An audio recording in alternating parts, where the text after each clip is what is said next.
Bom, eu nasci em 1979. As boas de cálculo já sabem quantos anos eu tenho. Fui muito bem recebida no meu lar. Minha mãe teve uma gravidez assim maravilhosa e eu fui muito bem aceita. Nasci num lar assim de aceitação.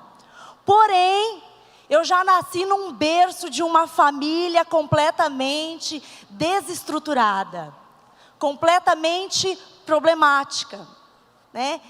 E engana-se aquele que pensa que criança não sabe de nada e que criança não vê nada.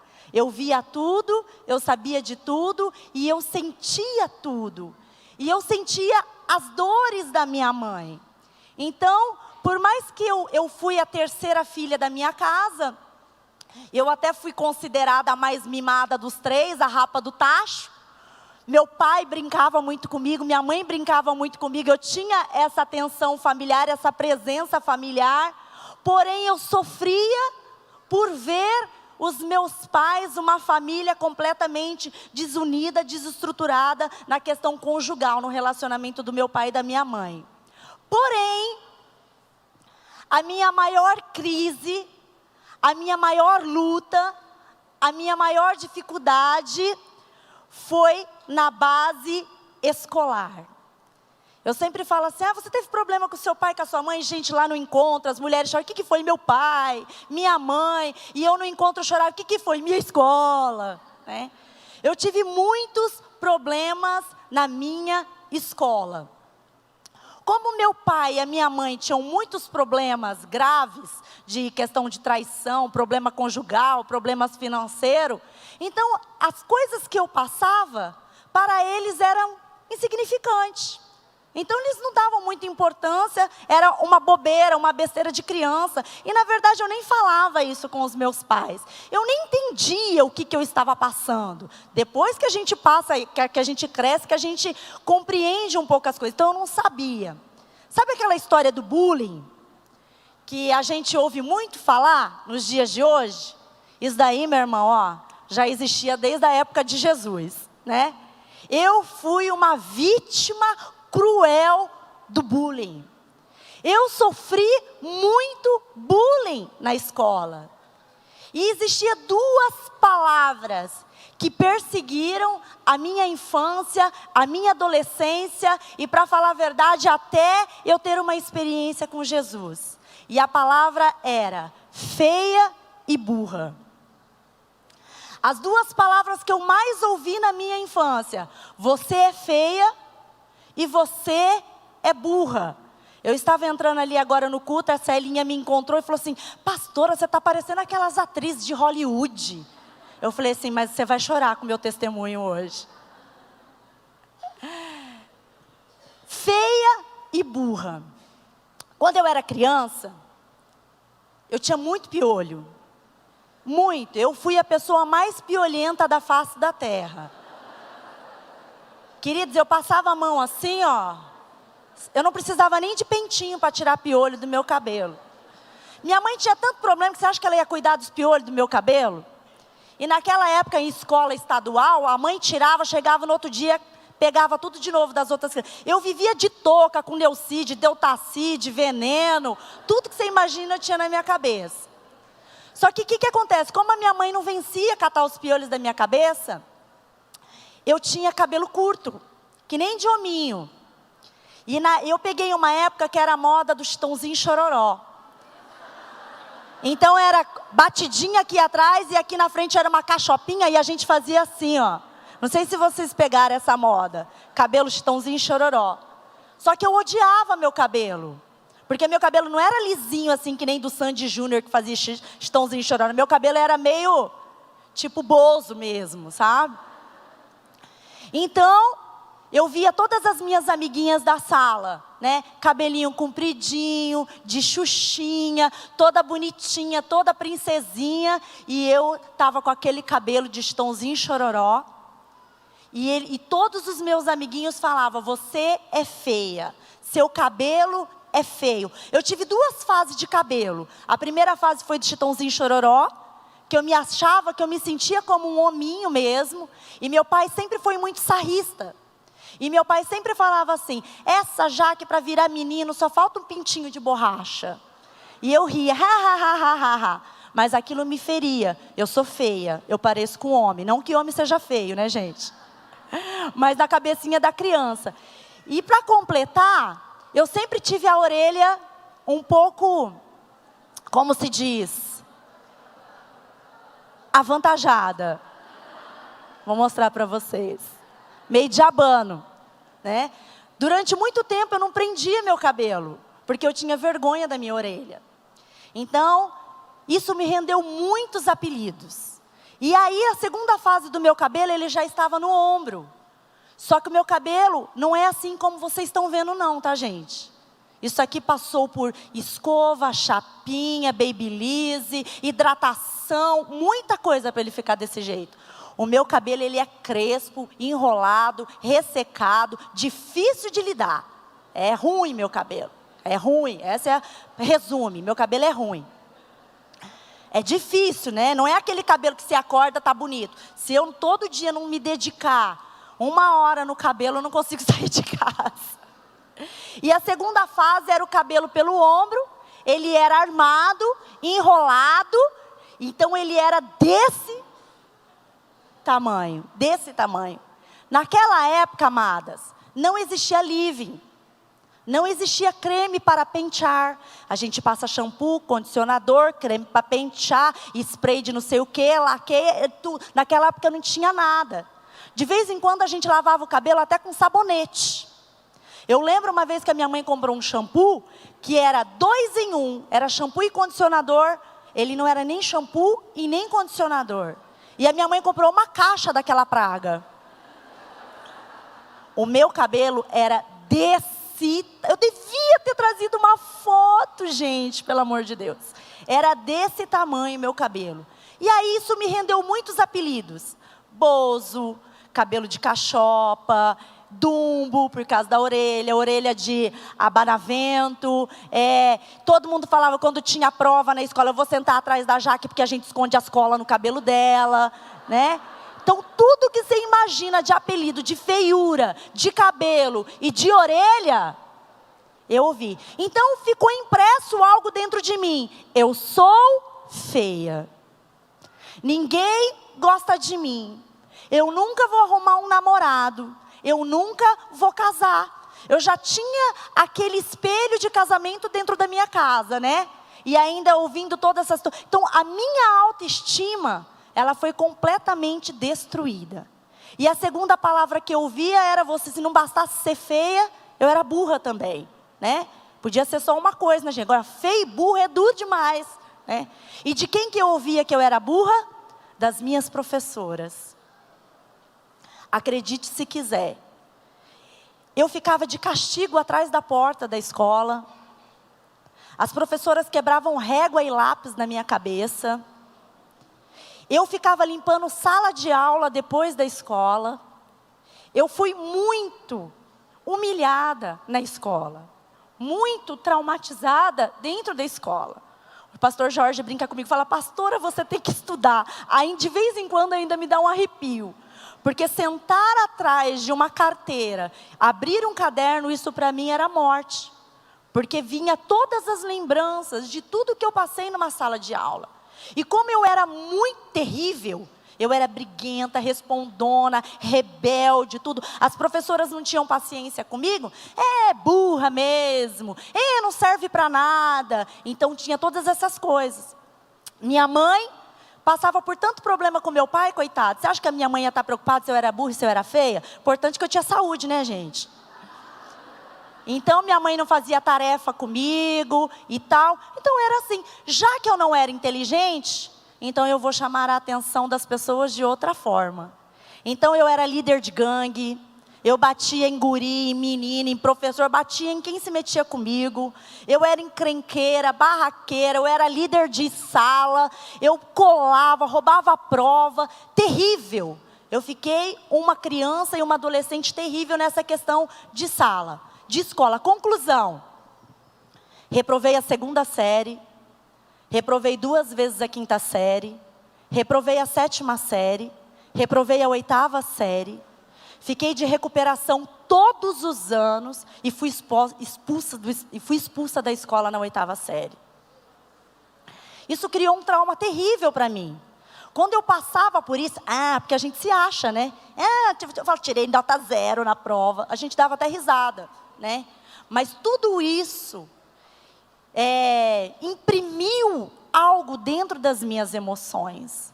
Você não vai ser nada, não vai ser ninguém, você não tem por que sonhar, porque como que você vai conseguir fazer uma faculdade sendo que você é burra? Como que você vai conseguir casar se você é feia?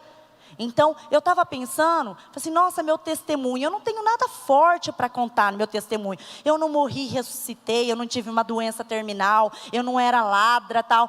Mas depois eu fiquei pensando, uma palavra de Satanás liberada sobre as nossas vidas, se a gente aceitar aquilo, é o suficiente para destruir e mudar todo o nosso destino e mudar toda a nossa vida. E essas 2 palavras estava destruindo completamente a minha vida, as minhas emoções. Dentro da minha casa, aquele auê, aquela briga, meu pai me levava para a casa das amantes dele, né? Então tinha toda essa confusão, minha mãe muito magra, sofrendo muito com meu pai, e eu naquela gangue, naquela agitação e tal. Conclusão, lá pelos 14, 15 anos eu comecei, balada, bebida, cigarro, drogas, namoros, que não era namoro, era peguetes, né, os peguetes, né? E eu comecei a andar nessa onda de momentos. Então, cada final de semana para mim era um momento. Final de semana eu vou sair. E aquilo era a minha fuga. E era onde eu me respaldava. Porque ali eu dançava, eu bebia. Então, eu me fortalecia diante de todo aquele momento, diante daquela situação. Mas as coisas começaram a se complicar cada vez mais. E eu estava me tornando uma lata vazia que fazia barulho. Não tinha sonhos, não tinha projetos, já tinha abandonado os meus estudos, não tinha nenhum namoro firme. Eu era uma pessoa que era levado pelos momentos, pelas situações, por festinhas, por baladas, por essa situação toda. Mas quando eu pensei que o negócio já estava ruim, de repente eu entrei no ápice de uma crise, eu e toda a minha família. Com 18 anos, os meus pais começaram a entrar num processo de divórcio. E os filhos que já enfrentaram essa situação com os pais, sabem o quanto é dolorido, o quanto é difícil. No mesmo tempo, nós entramos numa falência empresarial, nós tínhamos um comércio e nós entramos em falência. E para completar, eu sofri um acidente de moto e não conseguia andar porque eu tive um sério problema no meu joelho. Então eu não conseguia fugir. Não conseguia ir para a balada, não conseguia sair. Eu tive que conviver com todos aqueles problemas, com toda aquela situação. E para ajudar, nós tivemos que, cada um da minha família, ir para um canto, morar de favor na casa de um parente, na casa de um tio. Fiquei morando até de favor na casa da minha tia Lena, não é verdade, tia? Então foi uma humilhação total para mim, para minha família, para minha casa. E ali a gente fica sorrindo por fora, fazendo uma de que está tudo bem, de que que vai dar tudo certo, mas por dentro a minha autoestima estava acabada. Eu era uma pessoa triste, infeliz, não tinha projetos, sonhos, eu não sabia nem o que ia ser de mim e nem da minha família. Mas quando a gente pensa que as coisas estão se acabando, né? Deus, Ele entra com o seu amor, Ele entra com a sua graça, Ele entra com a sua misericórdia. Existia uma mulher aqui na igreja que se chamava Miriam Amorim. Vocês se lembram dela? Miriam Amorim. Ela era baiana e ela veio morar um tempo aqui em Campo Grande. E ela começou a trabalhar em uma das empresas dos meus parentes. E ela era evangélica, ninguém da minha família era evangélico. E ali ela começou, e ela era daqui da igreja.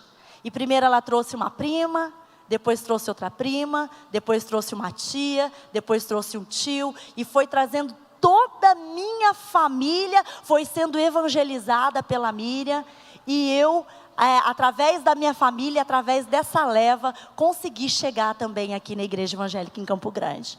Isso tem 19, 20 anos atrás. E eu cheguei aqui daquele jeito, piriguete, fedendo cigarro, sentava lá na última cadeira, não que quem está aí no fundão é piriguete, tá, gente? Mas eu me escondia um pouquinho, né? Daquele jeito, com aquelas roupas depravadérrimas. Sabe quando você olha uma irmã com roupa depravada, que você fala, misericórdia, não tem noção? Não, a gente não tem noção.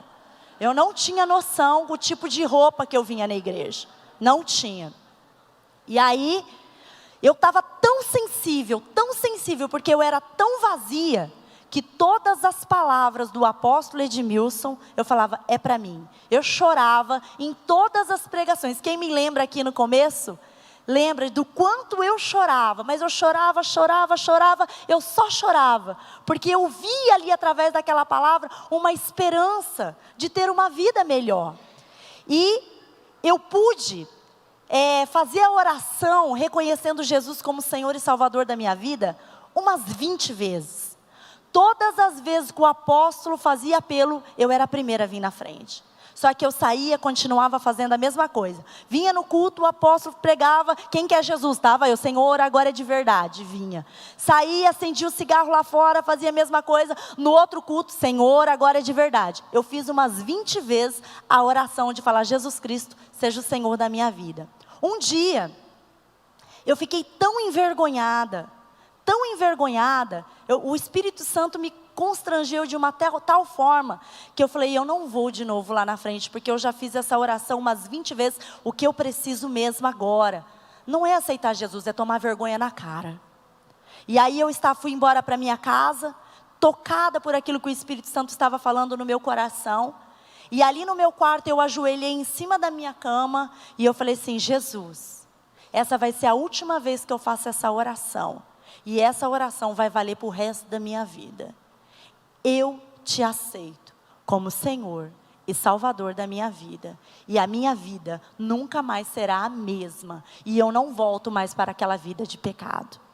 Naquele dia eu fiz aquela oração e me posicionei. Naquela semana eu desci as águas do batismo. Eu comecei a me envolver com as coisas da igreja. Eu comecei a participar de célula, peguei logo a transição da igreja. E aí eu fui para o encontro. E quando eu cheguei lá no encontro, essas duas palavras veio ao meu encontro. Você é feia e você é burra. E aquilo o Espírito Santo começou a mexer comigo.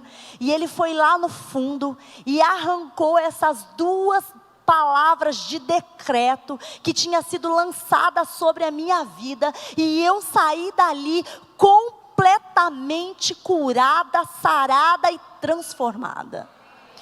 No dia que eu saí,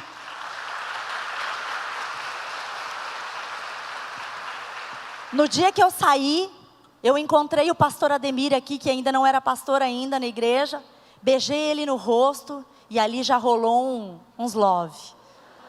Ele comigo, eu com ele e tal, já foi sendo a resposta da cura de Deus na minha vida. Então, eu comecei a ver que eu não era mais feia. Eu comecei a ver que um coração alegre formoseia o rosto. Eu comecei a acreditar, comecei a ver que tudo aquilo que Satanás tinha colocado no meu coração era mentira. E que eu ia casar, e que eu ia construir uma família, e que eu não era burra, e que eu ia construir um futuro maravilhoso, e que Deus iria me honrar. Eu comecei a rejeitar tudo aquilo que tinha sido lançado na minha infância, que até 18 anos tinha me aprisionado. Naquela mesma época, naquele mesmo tempo, o Senhor me presenteou com meu marido, que foi o pastor Ademir. Que quem conhece o pastor Ademir sabe que ele é um marido fora de série, é um homem de excelência, maravilhoso mesmo, tem sido assim o meu alicerce ali, me ajudando todos os dias dentro da minha casa com as minhas filhas, já tenho 2 filhas, e eu me lembro que quando eu estava namorando com ele, eu falei assim para ele, ainda com os traumas no meu coração, eu falei assim, porque ele estudou, quem conhece o Ademir, ele é super inteligente, ele é mestre, cheio de conhecimento, e eu falei para ele, eu falei assim, amor, eu não mereço casar com você, você não me merece, você merece coisa melhor, eu não me formei, eu não tenho faculdade. De uma outra forma eu estava falando para ele, eu sou feia, eu sou burra, falando tudo das coisas do passado de novo. E ele falou assim para mim, ele falou assim, amor, eu não estou com você por causa da sua inteligência. Eu estou com você porque você tem algo muito mais do que a inteligência. A sabedoria do Senhor está sobre ti. E aquela palavra me curou. E aquela palavra me curou completamente. E eu falei, eu sou sábia. Eu sou sábia. Então, eu já estava me achando bonita, faltava o parte da burra, né? Eu já estava me achando bonita, já tinha comprado um creme para pentear, já estava indo no salão, alisando o meu cabelo, autoestima, tudo ok. Falei, esse negócio de burra agora tem que ser ajustado. O Espírito Santo começou a renovar a minha mente e eu voltei a estudar, queridos. Peguei caderninho, estojinho e voltei para a escola. Meu cabelo não era mais giboso, né? Voltei para a escola e fui estudar. Depois eu fiz mais 4 anos de seminário. E a apóstola Marisa sabe o quanto foi difícil para mim, porque todo dia eu queria desistir, e ela olhava para mim com aquela cara de brava e falava, você não vai desistir. E graças a Deus, por causa dela e por causa do Ademir, eu não desisti, consegui terminar o meu seminário de teologia. E hoje, Deus tem me levantado para levar a palavra para as nações da terra. Uma pessoa que que se achava burra, que se achava insignificante, que não tinha uma vida com propósito, que não tinha projetos, que não tinha sonhos. O Senhor restaurou tudo isso na minha vida. Hoje eu aconselho professores. Hoje eu aconselho psicólogos. Eu aconselho até doutores. Quem faz isso? O Senhor. A burra que Satanás queria implantar na minha vida, caiu por terra. A feia que Satanás queria implantar na minha vida, caiu por terra. E tudo isso só foi possível porque eu decidi verdadeiramente entregar a minha vida a Jesus. Quando a gente entrega a nossa vida para Jesus, Ele arranca todos os decretos do inimigo sobre as nossas vidas. Amém? Deus sempre falava comigo, filha, eu vou te levar para as nações da terra.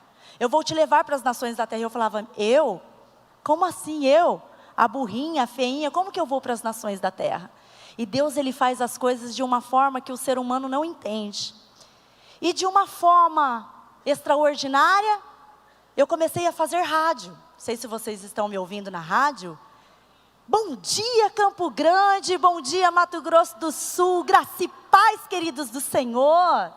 Aqui quem vos fala é a pastora Jaque. São 8 horas e eu já estou encerrando, apóstolo. Eu começo falando assim, então me ouve lá, tá bom? E eu faço o programa ao vivo, no live Facebook. E de repente as pessoas começaram a entrar. Pastor, estou aqui da Austrália te ouvindo. Pastor, estou aqui dos Estados Unidos te ouvindo. Pastor, estou aqui de Portugal te ouvindo. E todos os lugares do Brasil têm me ouvido. E Deus falou para mim, eu te levo para as nações da terra.